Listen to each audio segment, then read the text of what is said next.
cerita-cerita bermakna. Ayo kita bahas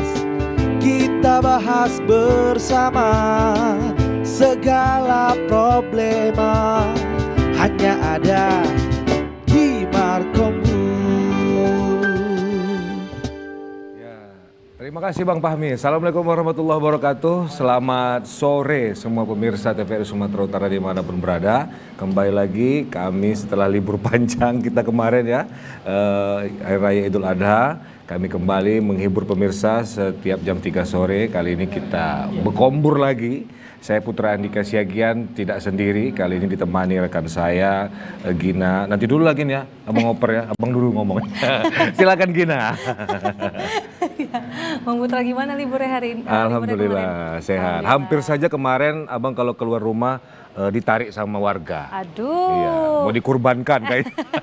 Jangan dong ya.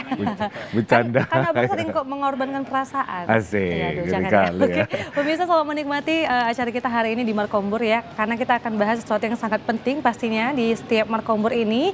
Dan kita sudah menghadirkan narasumber yang tentunya sangat expert yang akan kita bahas pada hari ini. Nah, kita akan bahas tentang Desa Ramah Perempuan dan Peduli Anak ya pemirsa. Karena kalau kita lihat sekarang ini tentunya banyak sekali perhatian yang diberikan untuk anak-anak dan juga perempuan ya, agar merasa nyaman, aman. Betul. Di lingkungan dan juga mendukung semuanya lah gitu ya. Di tengah tantangan ataupun problema yang sering dihadapi ya. Namun tentunya sudah ada program Desa Ramah Perempuan dan Peduli Anak. Nanti kita akan bahas solusinya dan programnya seperti apa pemirsa. Namun kita kenalkan dulu narasumber kita nih Bang Putra. Benar ya? Baik, mari abang kenalkan dulu ya abang ganteng kita yang sudah klimis-klimis ini ya. Nah, kalau dari segi rambut mirip Tom Haye ini pemirsa ya. Ini ada Bang Anwar Suhud ya. Nah, selamat sore Bang. Selamat sore Bang. Ya, dari LSM Gugah Nurani Indonesia. Oh, yes. Nurani ya. Betul. Gugah Nurani. Ya, hatinya digugah. Hati. Sehat Bang hari ini Bang? Puji Tuhan sehat Bang. Puji Tuhan sehat ya. Jadi nanti pemirsa mungkin bisa juga bergabung di line telepon kita ya. Betul. Silakan nanti mungkin pemirsa kalau ingin tanya-tanya nih karena topiknya ini menarik untuk para pemirsa yang mungkin standby selalu ya. Kalau kita bilang nih emak-emak yang nonton TVRI ini ya kan. Silakan bergabung bersama kami melalui line interaktif di 0811 6100 386. Sekali lagi kami ulangi 0811 6100 386. Nanti kalau mau tanya-tanya, nah di sini ada bintang tamu kita dari Gugah Nurani Indonesia, Bang Anwar Suhud. Nah, kita serang aja Bang ini. Siap. Baik, pertanyaan pertama ini Bang ya. Okay. Sabar Gina ya, seperti biasa pemirsa ya. Gina nanti dulu, kita tahan dulu ya. Nah, Desa Ramah Perempuan dan Peduli Anak. Ini sepertinya sesuatu yang baru ya kan, karena biasanya sekolah yang ramah itu ya, sekolah ramah anak. Ini Desa Ramah Perempuan dan Peduli Anak. Nah, jadi desanya yang ramah dengan perempuan dan peduli dengan anak. Nah, mungkin boleh diceritakan sekilas lah, apa sebenarnya yang dimaksud dengan Desa Ramah Perempuan dan Peduli Anak ini. Silakan Bang Anwar. Oke, thank you Bang Putra. Jadi kalau dibilang baru sebenarnya enggak juga sih Bang. Oh tidak. Ya, ini programnya sebenarnya sudah lama. Tapi sebenarnya yang jauh lebih berkompeten menjawab ini harusnya dari pemerintah ya? Pemerintah harusnya. Karena ini programnya Kementerian Pemberdayaan Perempuan dan Perlindungan Anak. Tapi saya coba jelaskan karena ini berhubungan juga dengan kami lembaga sosial yang bermitra dengan kementerian ini. Karena organisasi kami Gugah Nurani Indonesia ini adalah organisasi yang fokus pada perlindungan anak dan juga pemberdayaan masyarakat khususnya ibu-ibu. Ibu-ibu perempuan ya. Jadi ini sangat relate kok dengan apa yang kami lakukan di lapangan. Kalau dibilang Desa Ramah Perempuan dan Peduli Anak, sebenarnya ini panduan Bang. Panduan yang disediakan oleh Kementerian Pemberdayaan Perempuan dan Perlindungan Anak untuk membantu aparatur desa, kepala desa atau pendamping desa di semua desa kita yang ada di Indonesia ini untuk membuat pemberdayaan perempuan. Jadi desa dibantu, dikasih panduan bagaimana caranya supaya ibu-ibu yang ada di desa ini berdaya secara ekonomi dan kemudian masuk ke dalam proses perencanaan pembangunan desanya. Termasuk juga untuk penurunan angka kekerasan terhadap anak. Jadi secara garis besarnya begitu, Desa Ramah Perempuan dan Peduli Anak ini adalah panduan yang disediakan oleh Kementerian Pemberdayaan Perempuan untuk membantu pemerintah desa. Jadi bersinergi, saya pikir, berkolaborasi supaya perempuan-perempuan di desa ini bisa lebih berdaya. Nah, Dan anak-anak juga, kasus-kasus kekerasan di desa ini bisa semakin menurun harapannya.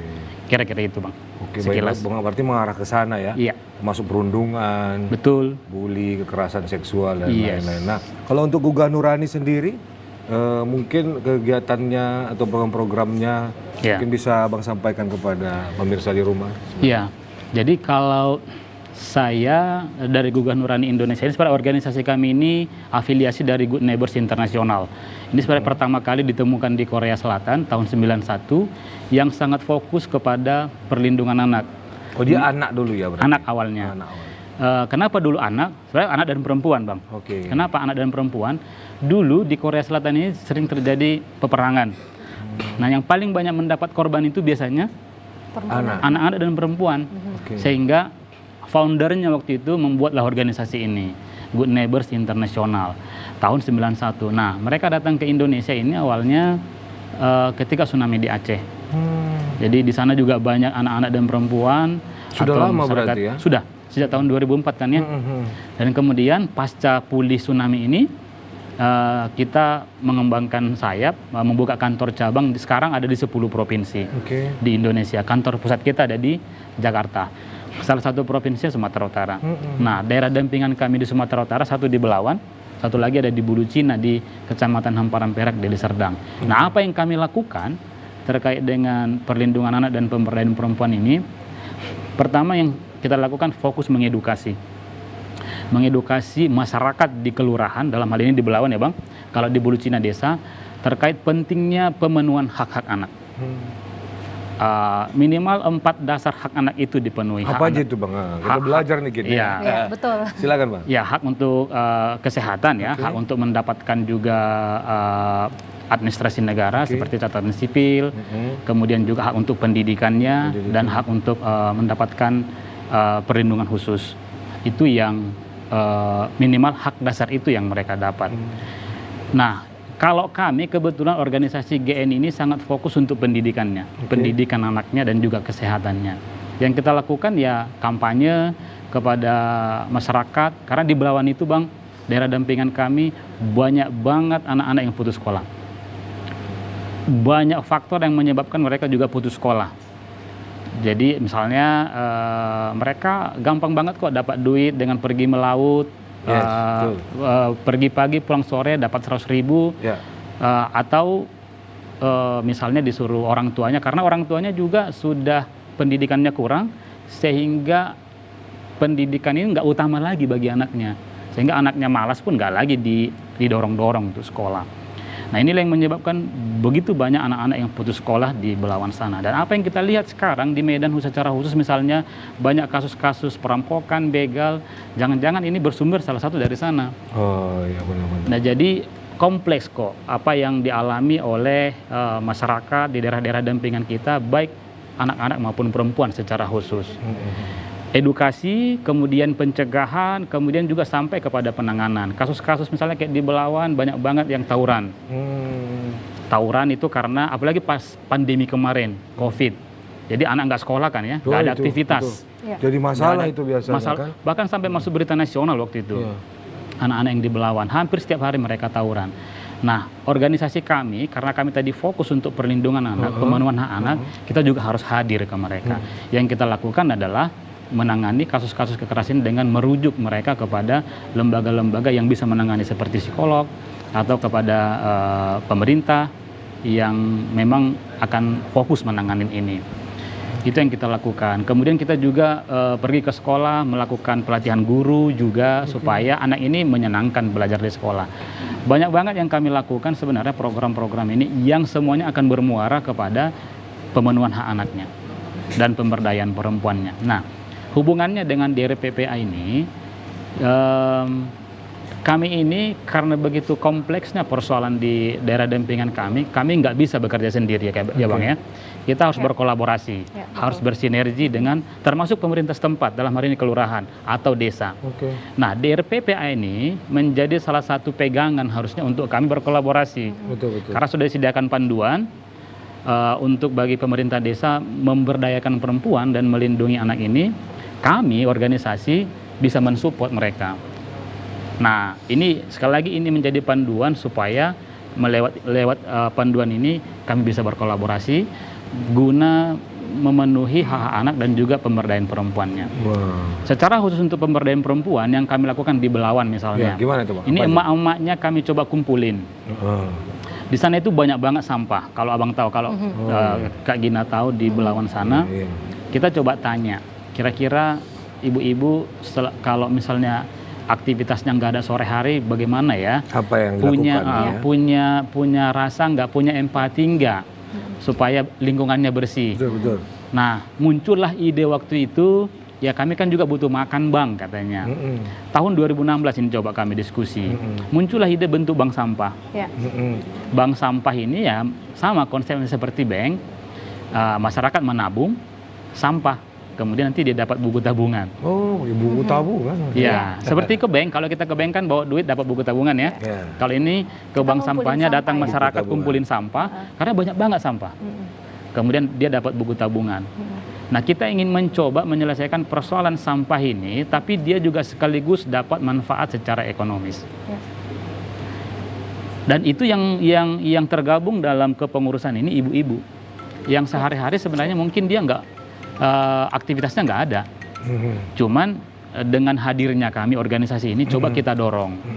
Coba kita berdiskusi dengan mereka, karena kan apa sih yang potensi, apa yang bisa mereka lakukan, apa yang mereka mau lakukan, tapi sebenarnya ini juga bermanfaat bagi sesama. Ada penolakan nggak bang kalau waktu pada saat kita edukasi itu kita? Bagi beberapa orang ada Bang Putra, tetapi untuk orang-orang seperti ini kan kita nggak bisa bekerja sama ya.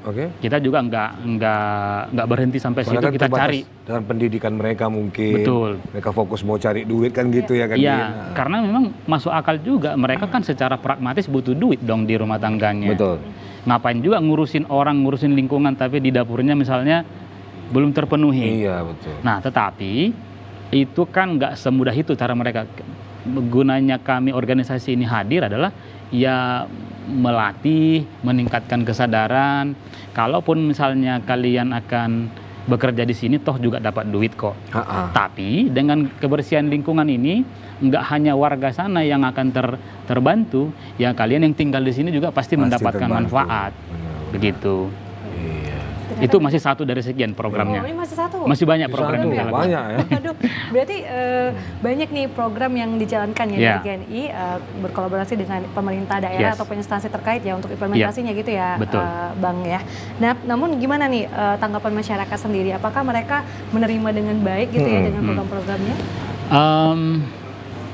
Ada yang menolak, ada yang menerima ya. Jadi yang seperti yang saya bilang tadi, menolak ini yang dia memang masih lebih mementingkan dirinya sendiri dulu. Tetapi tidak banyak juga kok, tidak sedikit juga kok yang menerima. Kami kerjasama kok dengan kepala-kepala lingkungannya. Dari 44 lingkungan di kelurahan yang kami dampingi, lebih dari 50% ini menerima. Pemerintahnya juga sangat welcome. Masyarakatnya juga sangat welcome, karena kita menjelaskan bahwa kehadiran kami di sini ya untuk bersama-sama dengan mereka melihat apa sih yang potensi di daerah ini untuk dikembangkan secara bersama-sama. Kami akan support dari sisi pelatihan, dari sisi permodalan, tapi semuanya bermuara manfaatnya untuk masyarakat di situ. Dengan kita menjelaskan pelan-pelan, ya pada akhirnya menerima juga. Apa ada perubahan gitu di desa tersebut dalam melindungi perempuan dan anak? Ya, mungkin tidak langsung kepada perlindungan anaknya, tapi begini saya akan jelaskan. Dengan misalnya contoh kita bentuk bank sampah tadi, ibu-ibu yang bergabung di kepengurusan sampah ini kemudian bisa mendapatkan manfaat dari minimal insentif yang dia dapat dengan mengelola operasional bank sampah ini. Satu. Yang kedua, masyarakat yang menabung, ibu-ibu juga yang menabung ke bank sampah ini juga akhirnya mendapatkan manfaat dengan menabung sampah. Hubungannya dengan anak-anak, dengan dia menambah income karena ikut terlibat jadi nasabah di bank sampah, maka kan sedikit demi sedikit pemenuhan gizi anak di rumahnya nambah. Ya, betul. Jadi karena tadi saldo berubah ya, makanannya berubah. Betul, karena kalau misalnya kita bilang kamu sekolah deh gitu kan ke anaknya, tapi dia juga nggak makan, Oke, baik. Ya, Bang Anwar, sama kita aja, tahan kan? dulu Bang. Ya. Kita mau dengar dulu Bang Fahmi nyanyi lagi, Siap. ya kan? Sabar Bang ya, sabar gini ya. Oke. Baik pemirsa, mari kita dengarkan lagu dari Follow Band. Nanti kita kembali sesaat lagi. Silakan Follow Band.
Ya, baik pemirsa, kembali lagi nih segmen 2. Nanti kita ulik lagi pemirsa ya mengenai desa ramah perempuan dan peduli anak. Karena langsung dengan pelakunya yang di lapangan ya. Sudah mungkin ratusan anak yang diasuh ataupun diajari, diedukasi. Bahkan emak-emak ini sudah diberikan literasi bagaimana untuk bisa meningkatkan kemampuan dari pola asuh, kemampuan anak-anaknya supaya tumbuh menjadi hebat. Karena target kita Bang, Indonesia Emas 2045 ya, Betul. secara besar, garis besarnya ya. Nah, tadi kan saya yang nanya pemirsa, nah ini kita serahkanlah kepada Gina. Ya, Bang Dika. Silakan lagi ya kan. Ya, masih bersama Bang Anwar di sini dari LSM Gugah Nurani Indonesia pemirsa. Mungkin saya mau nanya mengenai pendekatannya kepada masyarakat nih. Nah, itu Bang dia, Anwar. betul tuh. Karena kan yang sebenarnya juga harus diedukasi juga bapak-bapaknya nih ya. Ya, yang, boleh. laki-laki gitu ya kan. Itu gimana pendekatannya kepada masyarakat? Ada penolakan atau apa juga Bang gitu. Iya, yang paling pertama kita lakukan sebenarnya pengalaman kami ya, kita datang dulu lah ke pemerintahnya ya. Kita ngomong, kita diskusi, kita jelaskan apa yang menjadi tujuan kita datang. Harapan kita pemerintah ini nangkap deh apa yang menjadi tujuan kita dan kira-kira bagaimana kita bersama-sama melakukannya. Itu sudah kami lakukan di awal-awal, sangat welcome. Kemudian setelah itu baru kami pendekatannya kepada masyarakat. Kita melakukan sosialisasi perlingkungan dengan melibatkan kepala lingkungan, tokoh masyarakat, tokoh agama, menjelaskan juga kehadiran kami ini bertujuan untuk apa. Sekali lagi, nggak semua langsung menerima. Ada penolakan, yes, tetapi pelan-pelan kita rangkul aja dulu yang menerima ini. Yang menerima kemudian nanti kita dampingi sampai nanti ada misalnya hasil, walaupun kecil, dan kemudian bisa dilihat atau dirasakan oleh orang lain. Nah, itu saya mau tanya Bang, hasilnya itu gimana maksudnya? Apa saja yang sudah mungkin yang dikatakan sukses lah kalau di sana? Salah satunya program kami yang tadi saya sampaikan, Bank Sampah ini. Bank Sampah ya. Iya, sebenarnya ini sangat berhasil. Kenapa saya bilang sangat berhasil? Tahun lalu 2023 ya. Tahun lalu 2023 dalam rangka HPSN, Hari Peduli Sampah Nasional, tingkat Kota Medan, Bank Sampah dampingan kami ini juara 3, tingkat Kota Medan. Keberhasilannya ada beberapa indikator. Indikator pertama, nasabah atau pengurus ini mendapatkan manfaat secara ekonomis. Selain lingkungannya bersih pelan-pelan. Yang kedua, secara keorganisasian Bank Sampah ini sangat kuat gitu ya, karena mereka tahu menjalankan organisasi, peran direktur, peran sekretaris, bendahara itu jalan. Itu mereka sendiri ya yang tentu dengan pendampingan iyalah, kita. maksudnya yang anggotanya semua dari mereka. Mereka yang melakukan itu. Jadi bukan GNI-nya yang bekerja, no. Oh, bukan. Tugas organisasi ini kan sebenarnya pemberdayaan nih. Jadi masyarakat kita cari siapa yang peduli, siapa yang mau kita ajak bersama-sama. Siapa direkturnya, gitu lah ya. Gitu. Oke. Kemudian jadilah itu kan. Kemudian sampai pembukuannya juga. Itu indikator-indikator yang dijadikan oleh tim penilai waktu itu sehingga menobatkan Bank Sampah dampingan kami, namanya Bank Sampah Berkah. Kenapa Bank Sampah Berkah? Karena dari sampah menjadi berkah. Berkah. Oke. Wah. Jadi Ini cuan dia ya. Jadi cuan dia. Tapi lingkungannya terutama sebenarnya yang lebih bersih. Ya, bersih. Dan yang menarik sebenarnya dari Bank Sampah ini adalah tingkat kesadaran masyarakat untuk lebih peduli kepada kebersihan lingkungan jadi nambah dong. Betul. Kadang-kadang kan yang paling penting bukan soal duitnya ya. Ya, Tapi kesadaran kita berubah. betul. Nanti orang tuanya sadar atau anak-anaknya sadar. Misalnya kalau orang tuanya lebih sadar, dia akan memberitahulah ke tetangganya. Ya. Ngomonglah ke anaknya. Ya. Oh, jangan buang sampah sembarangan Ya. lagi deh gitu. Ya. Atau kalau anak-anak misalnya dia akan bilang ke temannya di sekolah atau yang lain, aku kalau nabung sampah di bank sampah Dapat Berkah, uang loh. dapat gitu. uang loh. Ya, betul. Nah, kesadaran itulah yang coba kita pastikan di awal, ini muncul di dirinya masing-masing, untuk harapan kita ini bisa semakin menyebar luas ke yang lain. Jadi saya akan selalu bilang bahwa salah satu program kami yang cukup berhasil adalah ini. Program yang lain yang berhasil juga adalah pendidikan, di sektor pendidikan. Kami selama 5 tahun dari 2018 sampai 2022 fokus banget menurunkan tingkat anak putus sekolah. Seperti yang saya sampaikan tadi, banyak banget anak putus sekolah sehingga nggak mau nyambung dia, Gin. nggak mau. Udah SD udah gitu ya kan, Bang? SMP udah, Iya, betul. SMA sudah, bahkan ada yang di tengah jalan putus lah gitu. Ada kan, ya. banyak seperti Nggak itu. tamat SMA, nggak dapat ijazah gitu. Betul, Banyak. betul. Nah, selama 5 tahun ini kami lakukan kampanye, kami lakukan juga pendekatan kepada kepala lingkungan. Kami bentuk bahkan tim namanya Satgas Anti Anak Putus Sekolah. Oh, mantap Jadi juga siapa ya. yang putus sekolah di lingkungannya, Satgas ini yang mencari, ditanya apa masalahnya. Oh, masalahnya kami nggak punya duit orang tuanya. Kemudian ini coba dicarikan solusi.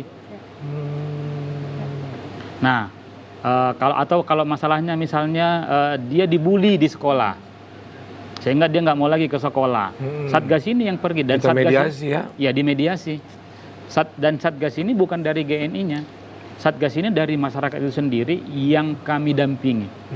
Jadi sekali lagi ini pemberdayaan yang dilakukan oleh organisasi seperti kami, yang harapannya ini masyarakatnya lebih berdaya. Oh, bukan ujuk-ujuk GNI yang muncul. No, ya? karena kalau GNI yang muncul, kami ini kan organisasi pendatang bisa kita bilang. Dan kami nggak akan selamanya di situ. Suatu saat nanti kami akan pergi. Harapannya kalau kami pergi, masyarakat ini atau kelurahan ini bisa berdaya menjalankan yang tadi semua, pemenuhan hak anak, pemberdayaan Ini perempuan. menjadi budaya ya, jadi gini ya, budaya Iya. mereka ya. Iya, jadi ini menjadi cara mereka bertahan, survive dengan pendampingan-pendampingan yang kami lakukan. Wah, itu kalau kita ke Belawan, sampah itu di bawah-bawah rumah. Banyak banget. Karena kan di sana daerah-daerah Palo ya. Daerah-daerah Palo. Jadi kalau banjir rob datang bawa sampah Ini dari tadi laut. masih banjir rob, soalnya saya tiap hari ke sana. Iya. Iya. Ya pemirsa ya, terus. Nah, kalau banjir kan sampahnya datang, banjirnya pergi, sampahnya tinggal. Iya, betul. Nah, kembali ke sektor pendidikan Ya, yang kami sektor lakukan pendidikan. tadi, kami berhasil menurunkan angka anak putus sekolah ini sampai 10%, 10-15% waktu itu. Dengan sejumlah program yang kami lakukan. Kampanye, membentuk satgas, Padahal sekolah kan udah gratis ya kan, Gen? gratis. Nggak bayar lagi. Nah, kalau ternyata sekolah SD. itu tadi Bang, lingkungan ini kan sangat bisa mempengaruhi kita Oke, ya. ya gimana Bang, cerita lingkungan ini dulu tuh. Di sana Sekolah. lingkungannya bisa kita bilang mungkin sesekali jalan nanti kalau ke sana kayak Gina, di situ lingkungannya yang memang membuat kita kayaknya waduh, ini nggak cocok untuk hidup, hidup untuk yang baik itu kayaknya nggak cocok. Karena di sana narkoba, di sanalah juga judi, di sanalah juga lingkungan yang kumuh, Yes. di sana pernikahan dini, Betul. kompleks banget lingkungannya. Karena lingkungan ini kadang-kadang kalau ada anak yang awalnya masih pengen sekolah pun bisa terpengaruh. Jadi lingkungan ini kan sangat bisa membentuk ya. Nggak mudah bagi kami sebenarnya untuk bekerja di sana. Oleh karena itu sekali lagi sebenarnya kembali ke topik kita ini, penting sekali kolaborasi.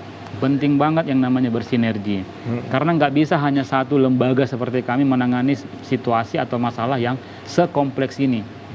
itu masih di sektor pendidikan. Iya. Belum Programnya lagi banyak ya kan? Iya, belum lagi misalnya pernikahan usia dini. Wah. Setelah pernikahan usia dini, ini terjadi KDRT dalam rumah tangganya yang menikah usia dini tadi. Betul, betul.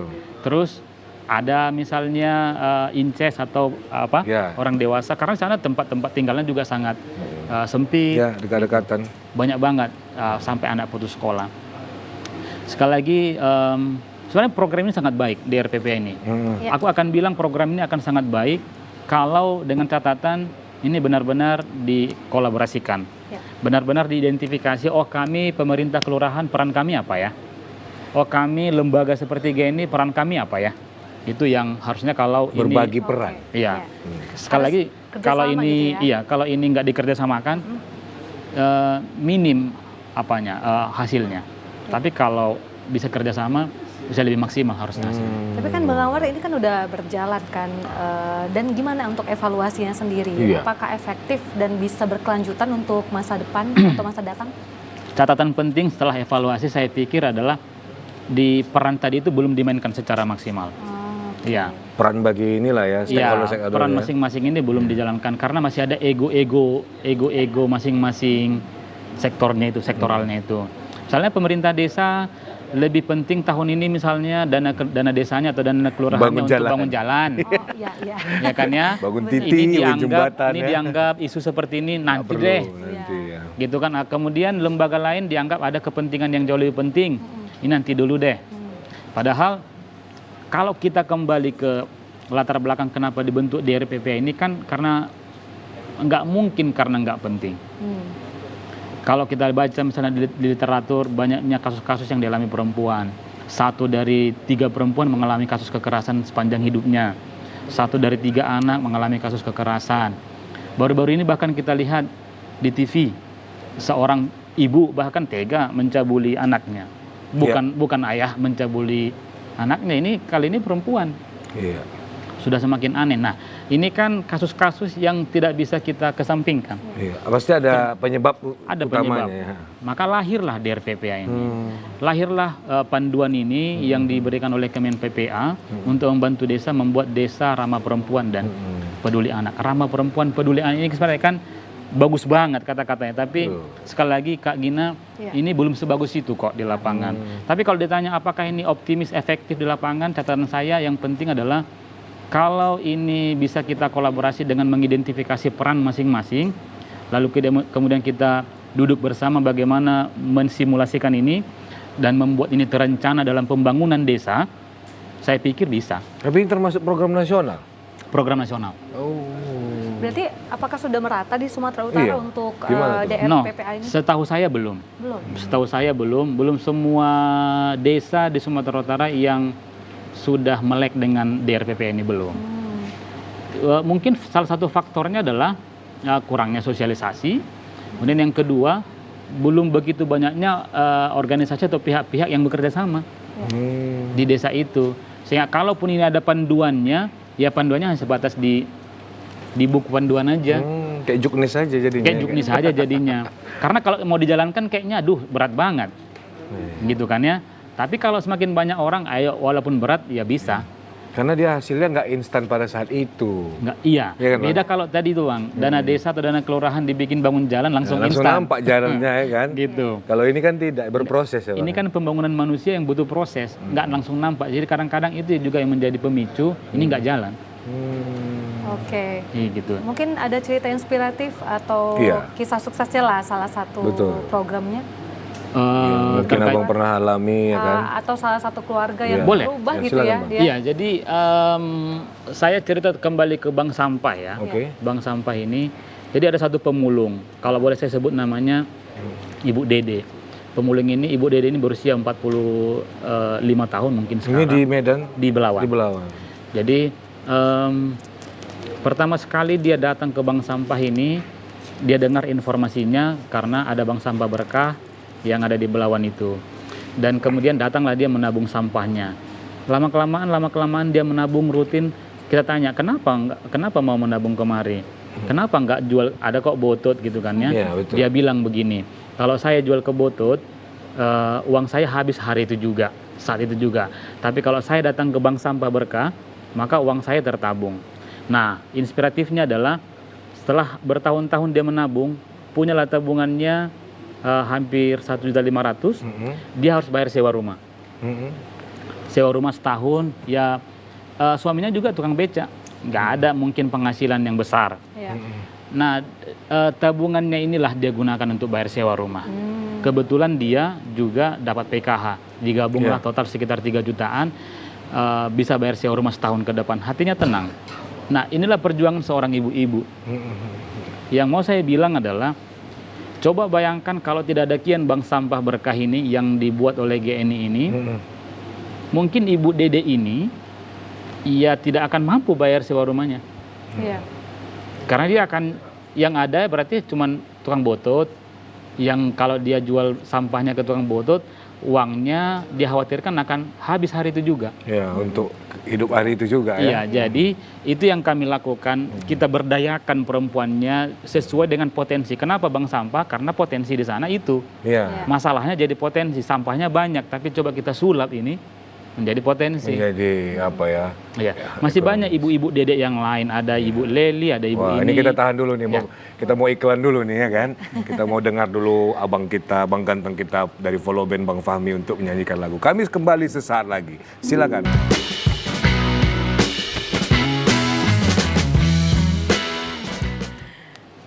Ya, baik pemirsa, segmen 3 ini kita akan tanya-tanya lagi abang kita Bang Anwar ini ya kan. Mungkin tadi kita udah bahas yang telah dilakukan, ya kan? Betul. Nah, jadi yang kali ini kita bahas ke depannya nih gimana nih Bang untuk mungkin meningkatkan program dari GNI sendiri dalam mewujudkan desa ramah perempuan dan peduli anak. Karena pastinya akan ada evaluasi ya kan, ada peningkatan upgrade atau pemaksimalan program-program yang telah dilakukan tahun lalu gitu. Ini gimana nih dari Bang Anwar sendiri?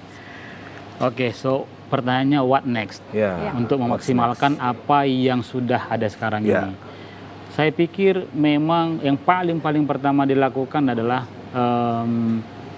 coba kita buat sesuatu yang berinovasi lah ya. Inovasi. Inovasi dengan misalnya teknologi kita manfaatkan. Gimana sih sebenarnya cara mengajak masyarakat atau pemuda-pemudi, anak-anak muda yang ada di daerah dampingan kami misalnya Belawan supaya lebih peduli lingkungan, lebih peduli dengan hak anak, orang tuanya juga lebih berdaya.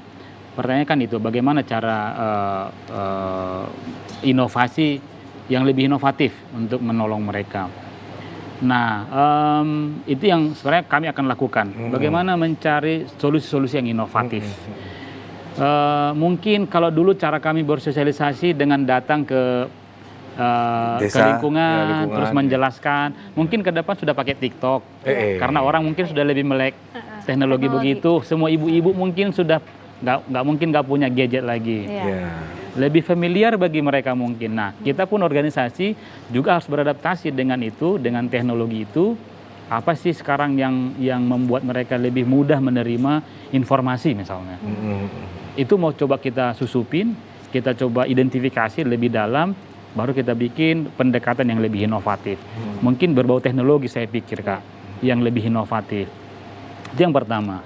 Yang kedua, catatan saya adalah supaya memaksimalkan yang ada ini, lagi-lagi saya harus bilang, ini harus lebih serius dan dalam berkolaborasinya. Nggak bisa lagi kita ego masing-masing. Misalnya pemerintah desa lebih penting ini tahun ini. Atau sisip lah ya programnya adalah ya. Kenapa? Karena perempuan dan anak ini kan penting banget untuk kita layani. Seperti yang kita tahu bersama, datanya 2/3 dari populasi Indonesia kan perempuan dan anak. Jadi ini kalau sempat ini kita nggak mementingkan mereka ini, yang rugi ya kita juga. Nah, yang juga mengedukasi anak-anak di rumah kan juga sebenarnya ibu-ibu kan ya. Bapak bahkan lebih penting mungkin mencari nafkah di luar. Oleh karena itu perempuannya sebisa mungkin kita edukasi, kita berdayakan akan sangat bagus. Jadi mending kita jangan ego lagi deh. Jangan ego sektoral, kita coba berkolaborasi, kita petakan lah kira-kira apa program bersama yang bisa kita buat untuk menangani persoalan perempuan dan anak di daerah kita ini. Apakah ditanya bisa? Bisa. Sudah ada kok yang kita lakukan ini, tinggal memaksimalkan aja dengan cara tadi inovasi, pendekatan yang lebih inovatif, mungkin pendekatan teknologi, yang media-media sosial, kemudian yang kedua kolaborasi, kemudian yang ketiga sumber-sumber daya coba digali lagi lebih banyak. Sumber daya apa aja yang bisa kita gunakan untuk memaksimalkan program kita. Ada dana desa, ada CSR dari perusahaan-perusahaan, kemudian termasuk media-media seperti TVRI atau media cetak, media online yang lain, ini juga sebenarnya bisa membantu untuk lebih terus mempublikasikan praktik-praktik baik yang kami lakukan misalnya, supaya ini lebih bisa menginspirasi yang lain. Jadi kerjasama ini baik dari perusahaan, lembaga sosial atau pemerintah atau juga media-media. Termasuk juga kampus-kampus, saya pikir. Kampus itu kan juga punya program pengabdian masyarakat. Betul. Mereka juga bisa turun ke, misalnya ke daerah yang kami dampingi untuk melakukan riset. Sebenarnya apa sih persoalannya? Karena kalau terkait dengan penelitian, ya jagonya kampus. Mereka lebih ahli. Kolaborasi aja. Dapat nanti nemu persoalannya, kemudian kita rumuskan. Ini aja kita bikin piloting misalnya. Satu kelurahan itu misalnya nggak mungkin nggak bisa semua lingkungan. Kita bikin contoh 3-4 lingkungan untuk coba kita bikin dalam 6 bulan, berhasil nggak? Harapannya sih berhasil. Kalau berhasil baru kita adaptasi atau kita adopsi ke lingkungan lain. Duplikasi. Saya pikir itu ke depan. Sekali lagi catatan saya supaya ini nggak tinggal panduan DRPP ini, lebih masif lagi disosialisasikan kepada pemerintah desa. Kemudian kita petakan sumber daya semuanya untuk kira-kira kerjasama apa yang bisa kita buat, memaksimalkan potensi masing-masing, kemudian pendekatan yang inovatif. Saya pikir itu. Iya betul. Jadi ini udah banyak sebenarnya langkah-langkahnya, tinggal kita nih harus sama-sama bergerak sebenarnya. Apalagi kalau pemuda-pemudi itu kan aktif-aktif kalau kita lihat ya. Betul. Dan Gen Z. banyak volunteer juga nih yang pastinya juga datang ke desa-desa untuk mengembangkan program-program mereka sendiri gitu ya. Nah, salah satunya sebenarnya mereka harus dukung ini Desa Ramah Perempuan dan Peduli Anak. Tapi kalau berbicara tentang pemuda-pemudi yang ada di desa tersebut nih, Bang Anwar, kira-kira gimana? Apakah mereka juga menyambut baik gitu ya? Apakah mereka bisa berubah juga jadi anak-anak yang lebih baik? Atau ikut mereka di situ gitu membantu gimana? Ada beberapa yang ikut. Jadi mereka ikut dalam jadi relawan-relawan. Ya, jadi tapi orang desa tersebut, orang kelurahan. Kalau ini kelurahan di Belawan ya. Mereka jadi relawan. Nah, tetapi memang nggak banyak, Bang. Sayangnya nggak banyak karena anak-anak muda ini itu ya kebiasaannya mungkin masih lebih senang dengan dunianya sendiri.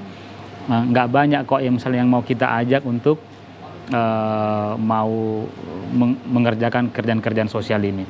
Tapi kalau ditanya ada kok, ada. Nah, tapi tantangannya di situ, pemuda yang mau ini coba kita orbitkan sebenarnya, coba kita dukung terus supaya nanti dia yang menginspirasi ke teman-temannya. Misalnya sekarang udah banyak kok podcast. Misalnya kita undang relawan tadi itu, dia ngomong karena kalau kami yang ngomong dengan dia yang ngomong tentu berbeda, Bang. Mereka langsung merasakan dia cerita kenapa dia mau jadi relawan. Oh karena aku melihat adikku pernah pengalaman putus sekolah, aku sedih gitu misalnya kan ya. Kemudian ini harapannya bisa menginspirasi yang lain. Nah, kembali ke yang tadi, mungkin pendekatan ke depan juga begitu, yang inovatif. Yang relawan-relawan ini, yang mau ini coba kita terus publikasikan, kita orbitkan melalui podcast melalui media-media yang lain kemudian ini terus kita publikasikan lewat TikTok, lewat apa, orang jadi melihat kan ya. Kenapa penting banget ini hak perempuan, hak anak ini kita jalankan di sana gitu. Jadi Gen Z ini juga mungkin perlu kita dekatin kok Kak Gina. Saya sepakat itu. Tapi memang nggak gampang ya, nggak mudah. Jadi yang mau ini coba kita terus dampingi, kita rangkul, kemudian nanti mereka kita publikasikan untuk menginspirasi yang lain. Saya pikir itu. PR kita bersama lah gitu ya. Mungkin lain kali anak mudanya yang diundang di sini, relawan itu. Tapi Bang Anwar kan memang masih anak muda. Dulu pernah muda ya. Dulu pernah muda. Sekarang juga masih muda. Sekarang masih muda lah. Ini Desa Ramah Perempuan dan Peduli Anak. Setuju nggak Bang kira-kira kalau misalnya dengan ungkapan gitu kan, ibu itu sebagai madrasatul ula atau sekolah yang paling utama di rumah. Jadi mungkin dengan naiknya literasi atau pendidikan dari seorang ibu bisa merubah, ya kan? Bisa merubah pendidikan anaknya juga, literasi dan lain juga. Iya. Begitu nggak kira-kira? Sepakat banget, Bang. Sepakat banget, karena waktu yang paling banyak di domestik, di rumah tangga itu kan ibu ya. Kalau ayah kan fokusnya mungkin mencari nafkah. Jadi semakin tinggi literaturnya, literasinya terkait dengan hak anak ini harusnya semakin baik, Bang. Berarti statement ibu-ibu yang bilang nggak usah sekolah tinggi-tinggi nanti di dapur juga. Itu gimana tuh, Bang? Nah, ini yang mau kita rubah. Ini yang mau kita rubah. Kan banyak ini itu kan di salah. daerah, Banyak apalagi banget. daerah-daerah pantai timur ini ya Iya, kan. banyak banget. Itu yang kami hadapi di sana. Nggak usah sekolah tinggi-tinggi, toh juga nanti kamu ke dapur kok. Nah, itu kan memang yang sudah membudaya selama ini, dan itu ketika ada kita dengar lagi begitu, itu yang salah. Kita luruskan. Padahal secara psikolog ya kan, penelitian kepintaran seseorang itu diturunkan dari ibunya. Betul. Kalau motivator tahu aja. Iya. Enggak lah, jangan saja dari sumber. Ada Bang Anwar di sini. Boleh ditanggepin nggak, Bang? Ya kan, kepintaran seorang anak itu diturunkan dari ibunya. Jadi penting banget ya. Penting banget, Bang. Jadi dari ayah yang diturunkan kan mungkin berbeda ya tanggung jawab. Tapi kalau soal kepintaran itu dari ibunya. Oleh karena itu semakin sering atau semakin tinggi tingkat pendidikan orang tuanya, semakin banyak literasi terkait dengan pemenuhan hak anaknya, tentang pemenuhan gizinya, masa depan anaknya, ini harusnya akan sangat baik. Tugas kami lah sebenarnya untuk menyampaikan ini kepada orang-orang tua yang ada di sana. Nggak mudah sih, Bang, karena mereka juga tingkat pendidikannya sudah ada yang tamat SD, ada yang tamat SMP, ada yang tamat SMA. Iya, betul. Tetapi apa yang bisa kita lakukan, kita lakukan. Yang datang abang ini ke sana, pemirsa, yang duluan ditanya, bawa bolu apa, Bang, nih katanya? Iya. Karena pasti mungkin pikirnya dari Medan gitu kan. Iya, caleg nampaknya nih Pak Anwar katanya. Baik, kita dari penghujung nih, ya kan, Bang. Mungkin dari Bang Anwar sendiri, dari Gugah Nurani ini kan, mengenai Desa Ramah Perempuan dan Peduli Anak, bisa menyampaikan himbauan sekaligus closing statementnya, himbauan kepada pemirsa di rumah, mengajak begitu kan, mendukung programnya, dan juga menghimbau pemerintah nih mungkin dan dari BUMN atau sektor swasta lainnya untuk bisa bersama-sama berkolaborasi. Kami berikan waktunya, silakan. Ya, oke, Bang, terima kasih. Bagi himbauan kami kepada masyarakat ya, khususnya ibu-ibu sama atau semua lah. Jadi kita harus memandang bahwa peran perempuan dalam rumah tangga ini sangat esensial, sangat krusial. Oleh karena itu pemberdayaan perempuan di desa ini atau di kelurahan ini menjadi sangat penting. Kita mau menuju Indonesia Emas 2045. Salah satu caranya yang bisa kita lakukan adalah dengan mewujudkan pemberdayaan perempuan dan perlindungan anak ini di desa, dimulai dari desa. Apa yang bisa kita lakukan? Ya di rumah tangga, sebisa mungkin kita kenali potensi yang ada di lingkungan kita. Seorang ibu-ibu misalnya dengan memanfaatkan apa yang kemampuan dirinya, bagaimana memasak gizi yang lebih baik makanan untuk anak-anaknya, silakan aja dilakukan. Kemudian himbauan saya untuk pemerintah juga adalah saatnya berkolaborasi, Bang, mewujudkan DRPPA ini. Karena ini menjadi salah satu senjata utama kok. Ini kekuatan utama kita untuk mewujudkan Indonesia Emas 2045 tadi. Dari desa ya? Iya. Sebenarnya dari desa kok bermula semuanya untuk pembangunan ini. Karena kan skop paling kecil kan di desa ya. Karena kan jumlah penduduknya nggak begitu banyak. Sekali DRPPA ini misalnya bisa kita jalankan dan hasilnya lebih maksimal, maka saya pikir gambaran Indonesia Emas itu akan lebih terlihat dengan kolaborasi tadi. Peran kami juga sebenarnya, saya juga menghimbau bukan hanya ke masyarakat dan pemerintah, tapi lembaga-lembaga seperti kami juga supaya lebih berkolaborasi, Bang. Jangan lagi mau ego-ego sendiri juga, karena kita hadir untuk membantu pemerintah kok, untuk mewujud nyatakan ini. Sekali lagi itu kolaborasi, ayo kita kolaborasi, ayo kita kerjasama.